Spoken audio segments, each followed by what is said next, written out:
Welcome to a new daily top Askreddit video. Today's topic: non-Japanese people living in Japan. What is the downside about living in Japan no one talks about? Japan doesn't protect a lot of basic civil rights very well. You can be discriminated against for disabilities in employment and even in healthcare choices. If you end up in a lawsuit, the court is extremely reluctant to make a judgment and will try to force an agreement even when the case should be clearly in favor of one side. If you're charged with a crime, you will be convicted. But not all crimes are charged, so if you're the victim of a crime and the police and prosecutor don't want to take the case to court, for fear of being in the tiny percentage that aren't convicted, the perpetrator will go free. An American friend of mine worked as an attorney in Japan. It drove him nuts that their first responsibility was to society, appearances, above the interests of their client. Appearances. Spot on. It's insane to me that Japan is like this. I watch a Japanese fisherman on YouTube. He was beaten up by a gang member in Tokyo. And apparently his only recourse would put his life in danger, and best case scenario, he could get money or some bullshit like that. This gang member needs to be in prison. It makes Japan seem extremely weak, unable and unwilling to protect its citizens from common criminals. I've heard at least 100 cases like this online over the last 6 years. Masaru, he's the best. Such a shame what happened to him. Wouldn't recommend reading about it if you've managed to avoid it, but the murder of Junko Furuta has always stuck in my mind when I think about how fucked up the Japanese criminal justice system is. I think of this every time someone brings up Japan's low crime statistics. Also the high suicide rate, because that's what they file deaths under when they can't prosecute a murder. So to further expand this guy's comment for everyone else, Japan doesn't have any civil rights legislation, like most Western nations. If you're American, you have a plethora, 13, 14, 15 amendments, Civil Rights Act, Americans with disabilities and tons more. In Japan it literally is not illegal to be discriminatory like this guy's comment. This is especially hazardous for the LGBTQ community. Furthermore, Japanese courts have an extremely high conviction rate. Japan is a communal society. The society always matters more than individual. If you are brought up on charges, even if innocent, that means society is saying you did something wrong. Going against society is a huge taboo in Japan. Numerous judges in Japan have confessed to sending people to jail they knew were innocent but did anyway because of social pressure. Imagine going to court as a foreigner in Japan. No chances for you. Also, one this guy didn't talk about I wanna bring up. Japanese healthcare. Hospitals are under no legal obligation to save you. This is in comparison to the US, which doesn't have free healthcare. So even in the US, no matter what, a hospital is legally required to save you. In Japan they aren't. This actually led to an elderly American man dying in a hospital because they neglected to treat him because, I'm a foreigner and I don't speak English, I don't want to be the one who deals with him, and subsequently the US Embassy, US State Department and US Department of Defense issued warnings for a while to American civilians seeking to work for the US government in Japan, at the embassy or a US military base, that if they were injured and couldn't get to a US military base they risk not getting treated due to the fact Japanese hospitals are not legally required to help you.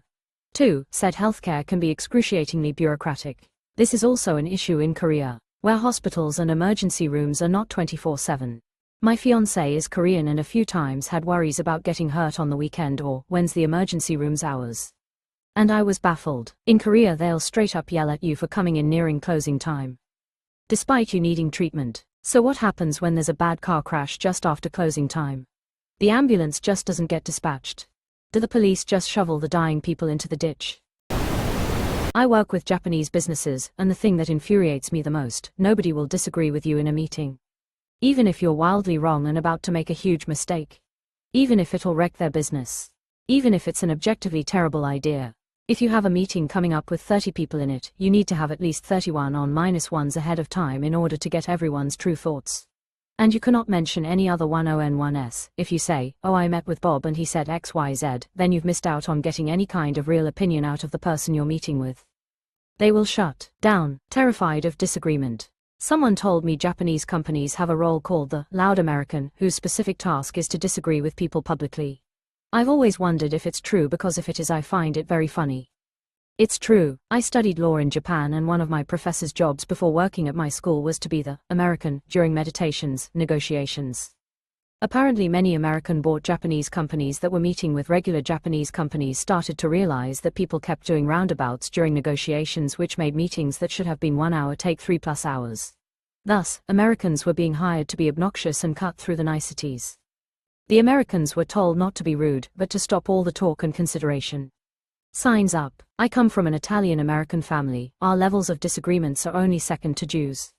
They rank 1 on the leaderboard. I've lived in Japan for 12 years, and counting. Deep relationships are hard to come by. People don't often ask inquisitive questions for the sake of protecting someone's privacy. A big negative of that is most relationships are very surface level. In addition to this, people usually don't hang out at each other's houses. All gatherings and meetings must be planned well in advance, and things feel more like events rather than casual get-togethers. Ultimately, the lack of deep connections where you really get to know people is hard. People are so good at putting on an outward face and covering up the true selves. This was my experience of living in Tokyo, but not unexpected due to the nature of big city living. I believe there are specific Japanese words, and an associated pyramid of hierarchy, for different levels of friendship and acquaintance group. The words summarize, and the underlying meaning probably prescribes, the extent of individual personality and openness it's socially acceptable to display in any social group. If I remember correctly, a word for friends from elementary school who you know deeply and may open up to most fully, the daytime office acquaintance level of personality, the somewhat more open drinking with fellow office workers personality, and so on. I found that Japanese people from lower social classes, for want of a better term, are much less concerned with standing on social cultural pretense, or have been less socially conditioned from childhood to interact in such a Confucian way. I heard people from Osaka are also way less uptight about this stuff in general. Japan can do things 3 ways: amazingly well, antiquated, or absolutely weird, creepy. About the third category, I saw a documentary about photo shoots with underage girls in skimpy clothing and suggestive poses. The documentary maker asked the photographer he was interviewing what he would do if he one day saw his own daughter in pics like that.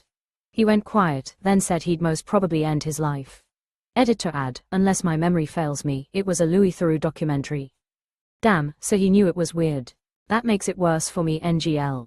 I've heard from friends that their online banking is just awful, and that many banks are completely defeated by the concept of middle names, which was a common thing among non-Japanese living in Japan way before these systems were even designed.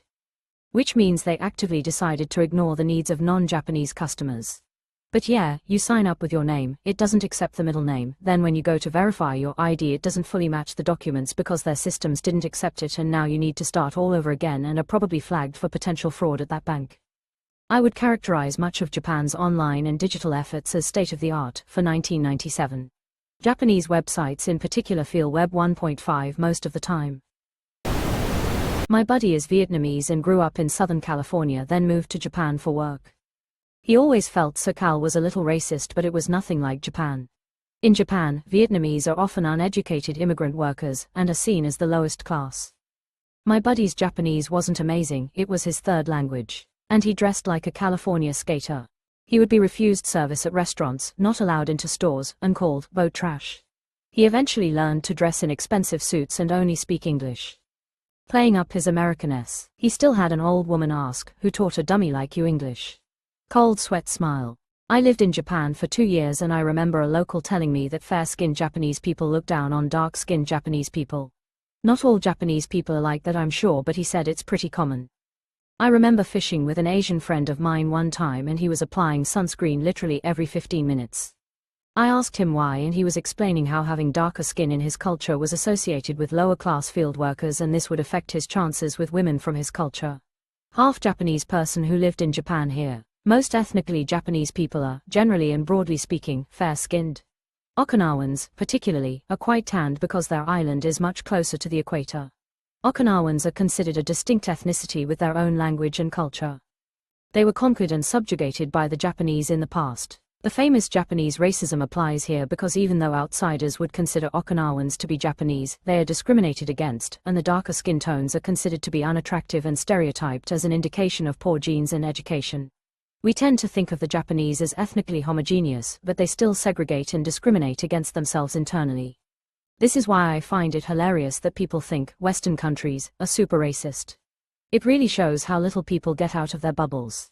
They have no idea just how openly racist other countries can be. Edit, way too many of you are purposely missing the point. Racism exists everywhere, and it's bad everywhere and should stop everywhere, and we should continue to do better as humans. Racism is still worse in non-Western societies, and if you don't already know that, please expand your horizons. Yup, a lot of Asian countries are incredibly racist and are so blatant with it. People have seriously tried to argue with me that there is no racism in Mexico, Latin America, because they don't have a concept of race, that's an American thing, and I just think, man, I live here, you have no idea. The salary, even adjusted for cost of living, it's low. Best year of my life, and I learned a lot, but man was it a pain to budget at times. That's why Nintendo made a JP-only Switch 2 that is $345 compared to everywhere else with $449 USD in current exchange rates obviously. They thought their JP consumers wouldn't be able to justify $500 on a Switch 2 because of how much lower salaries are. Yep, they had their own personal 2008 financial crisis, but it was the early 90s and they never recovered. Wage growth absolutely cratered for the young, and the only lucky part is that rents are still affordable. Though I did hear from a friend that their banking industry is taking off right now and they're hiring traders and analysts for top dollar from abroad.